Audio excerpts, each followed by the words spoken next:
Bitch,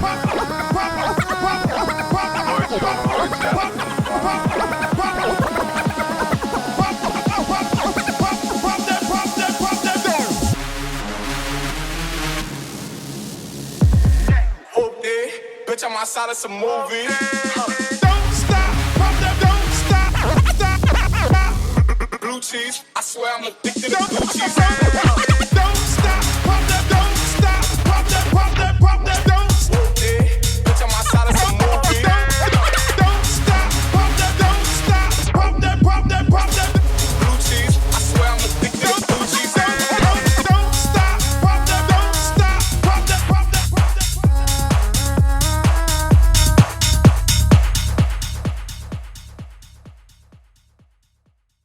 What's going on, everybody? My name is Peter, also known as DJ SKD. For those of you that have been subscribed to the channel, you know I haven't made a video, and I think it was 4 years ago was my last video, and unfortunately I've just been busy, and the YouTube thing kind of takes up a lot of time. For those of you that are new, feel free to go back, check out some of my videos, mostly mixed videos, some review videos, things of that nature. So I'm making this video today for some of the DJs, probably like myself.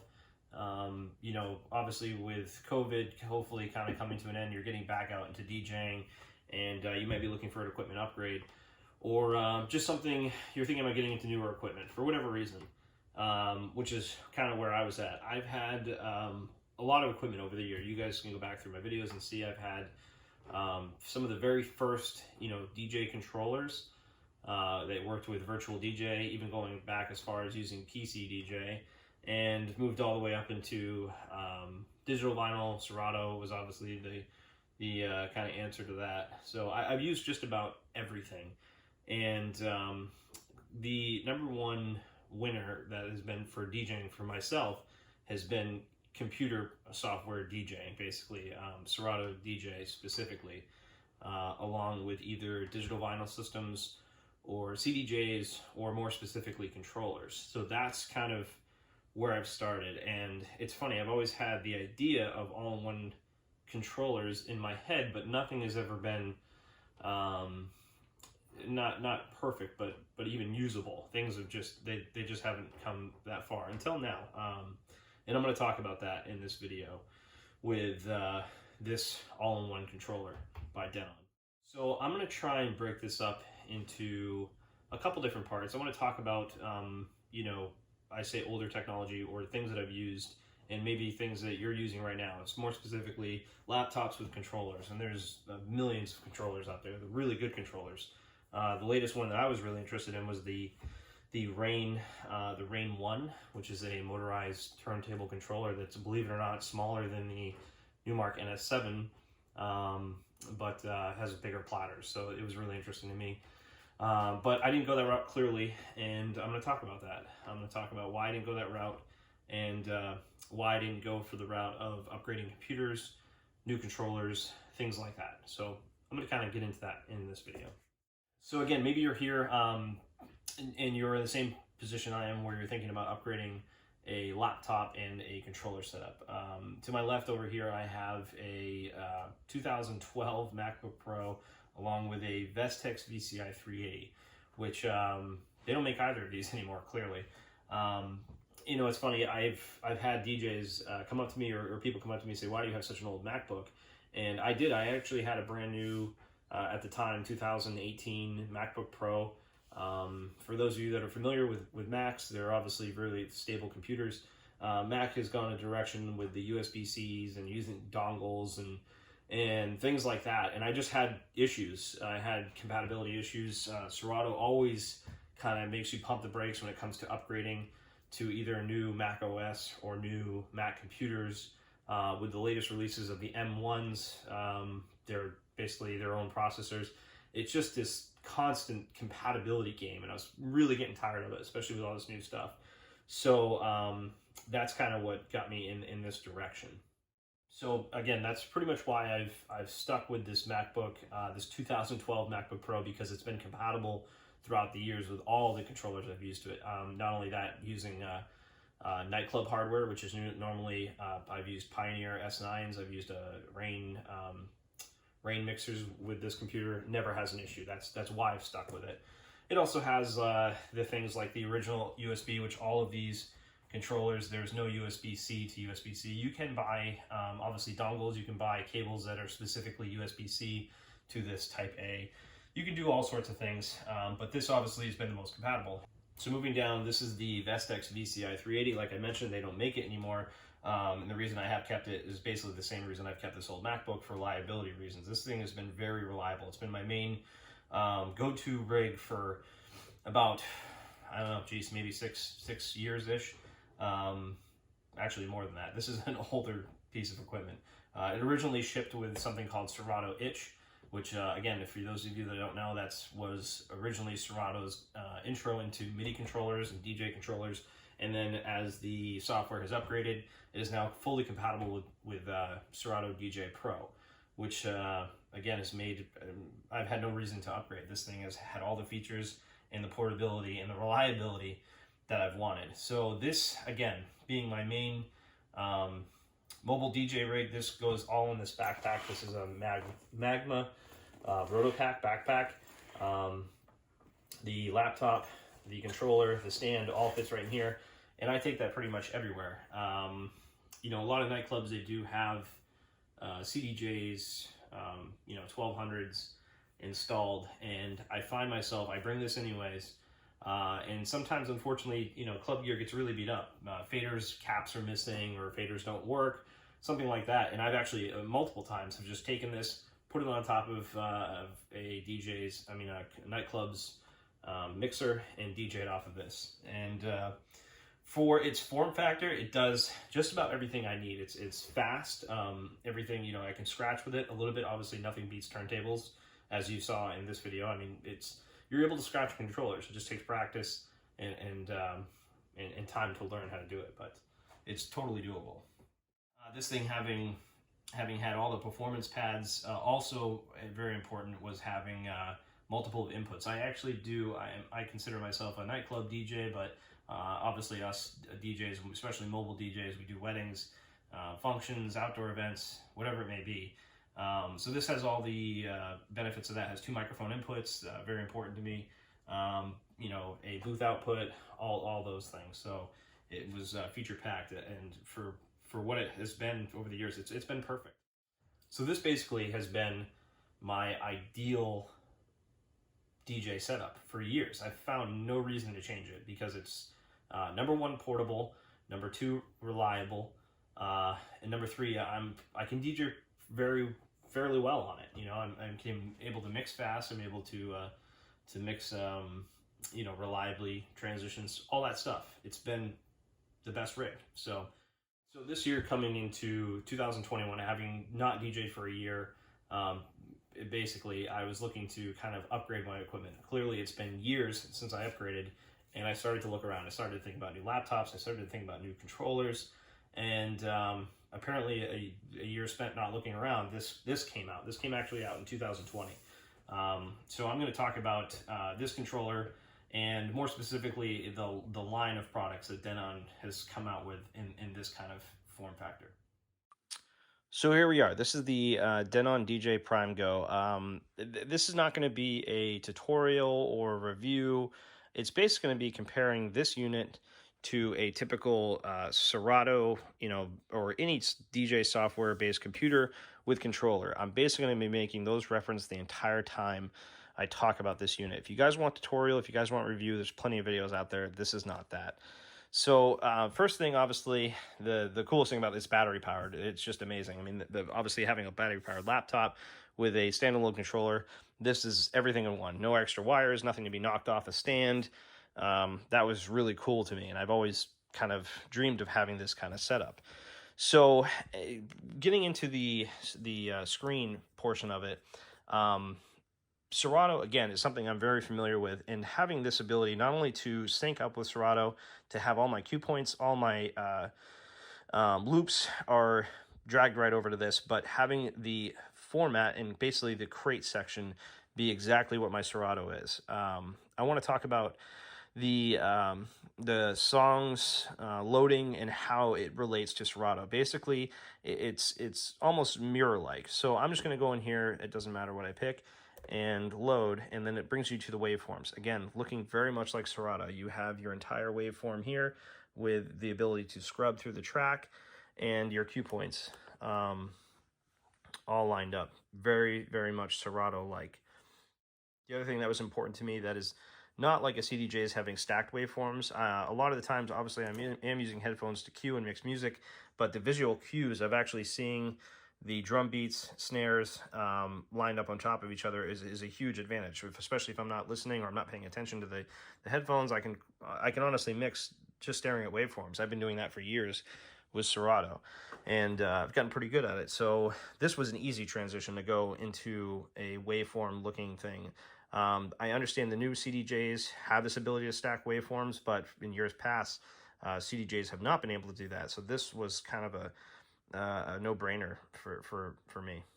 So next I want to talk about more specifically crates and my kind of the way I workflow my crates, if that makes sense. I do use stacked crates. So you can see here I have an entire crate, usually genre-based, right? So electro, and if I click into it, it's kind of separated by what I'm doing. And the reason I do this, it's so important to my workflow as a DJ, because the crowd could be, you could be more into kind of this big room type stuff, real hypey thing, or say the crowd is, you know, kind of more chilled out, relaxed. I have this kind of deep house kind of set list. And the advantages of being able to either look at everything that's kind of EDM related is I can take them, I can transition them from kind of a slower crowd, or maybe, you know, a crowd that's not into, you know, big room or anything, any really hard house, and I can kind of transition them to it, or I can stick to just that. Same thing, if I go into hip hop, you know, if I want to do old school or newer hip hop, I have that ability. Another crate that's able to take me from one genre kind of to another. That's kind of how I have these crates set up. And then obviously if I want to go and view all the music, I just go back to my master crate and I'm looking at every single song throughout the entire crate. And for the most part, I'm DJing just through this master crate all night, because I do try to touch on every genre. I'll go from hip hop to house to pop, all over the board. And this workflow lets me do that. Next thing I want to talk about is the ability to search. Obviously that's a huge thing. Sometimes I'll be in the middle of kind of going through my crates and I'll think of something and I'll need to search it fast. And this has been really good for searching songs. Essentially, I can just start typing and find the song I want. You have the ability to search by BPM, artist, basically all the things you expect in software DJing. So one thing I want to talk about when it comes to searching, and this was, again, one of the things I had to learn and adapt. Now, when I was searching through Serato, I can actually just pick a crate and search it. And essentially, I could go here and start searching through my electro crate. Unfortunately, and I'm hoping Denon fixes this, when you go to your search, there's no way to, there are filters, but there's no way to search a certain crate.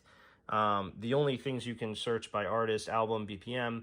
So the key here is what I did to kind of work around this, because all I really care about when I'm doing a master search, especially when I'm DJing fast, I just want to search this club crate. This is kind of my main fast mixing dance crate, right? That's why I call it the club crate.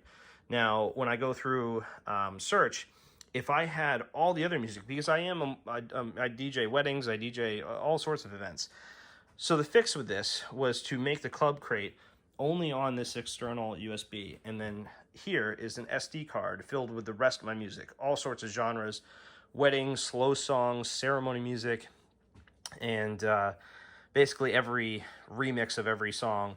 So if I wanted to search something specifically, I basically go into this source file, I click music, I name this SD card music, and this brings me into all of my music that I've ever owned, and I can search this crate. So for an example, I know I have a million versions of Turn Down for What. So if I click this, you can see here, it's almost too much to go through all of this, right?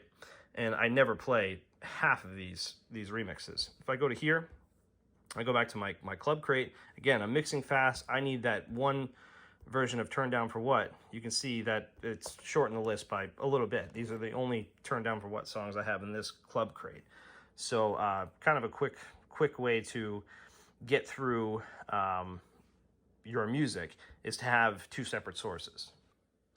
So again, the important thing to me with my setup specifically was mobility and functionality. And this, essentially, it replaces this, which is exactly what I wanted. I have two microphone inputs, I have booth outputs, all professional sounding quality. I have mic cues, everything you need, auxiliary inputs, everything you need that it comes with a typical laptop DJ software and controller. This all-in-one system has, and it's really exciting because I think this is the future of DJing and DJ controllers. You know, the Pioneer CDJs have always kind of been the standard for standalone stuff, but the reason I've never gone to them is just because of the functionality of software DJing, and Denon has kind of answered that. Now, obviously, this is not the only controller they have. This is obviously small. This was how I wanted to start and see how it works for portability. If you're going to do a bigger show, they have the Denon Prime 2, the Denon Prime 4s. You can do a lot more turntablism type stuff. But again, it's kind of a trade-off. I've always enjoyed the portability of this, and this was just a no-brainer as far as portability, functionality, and reliability will soon to be discovered. I've used this a few times. I've DJed on a boat already. It held up great. I mean, the best part about it, I didn't have to worry about my laptop flying around. It was just this unit, and it held up really well. So that's pretty much it. I just wanted to make a quick video to you guys and talk about some of the newer stuff that's out there, especially for those of you that have been like me that haven't been even thinking about DJing for about a year, and you're thinking about getting back into it. I had to discover this just by looking online at things. I think this is going to be the future of DJing. Obviously, this is it in its infancy. As far as software and hardware, but I think the days of laptops and controllers is kind of going away because of all the issues with these laptops. Again, compatibilities, updates, and things like that. The fact that this is made at Denon in-house with their software and their hardware is going to make it a really reliable, system. I think as the future goes too, I think maybe we'll see some more intercompatibility. This is compatible with Rekordbox, so if you are a Pioneer CDJ user and you use Rekordbox, you could plug that right into here. This has the ability to do that. I haven't tested it or anything like that. But the best part is, I mean, if these things start popping up at nightclubs all around, I can walk around with this, just like all the CDJ DJs do now. They basically curate all their playlists, put it on a thumb drive, and they're good to go. I've always wanted to be one of those DJs, but have never had the ability to because of the lack of performance of CDJs, in my opinion. I know, again, like I said, the CDJ, I think the newest ones, the 3000s, have the ability to stack waveforms. I'd be really interested to see those, but they're thousands and thousands of dollars, and again, not very portable. So this kind of answers a lot of that. And it'll get you in the mindset of DJing standalone. Not having a computer is really cool. It's also cool, like I said, DJing. I did it on a boat and basically had a small little stand, and having nothing in front of me was really cool. It was a new experience, which is making this also a lot of fun. It's a new experience DJing on something that I'm not familiar with. Obviously, it's a little nerve-wracking, but the familiarization of this software to Serato and software DJing has made it a very easy transition. So I just wanted to make this quick little video for you guys. Hope you enjoyed it. Definitely stay tuned. I'm going to try to make some more videos, especially with this. I think I'll do some interesting, take this portability and DJ in some unique places. But I hope you guys subscribe and look out for the next video. Thanks.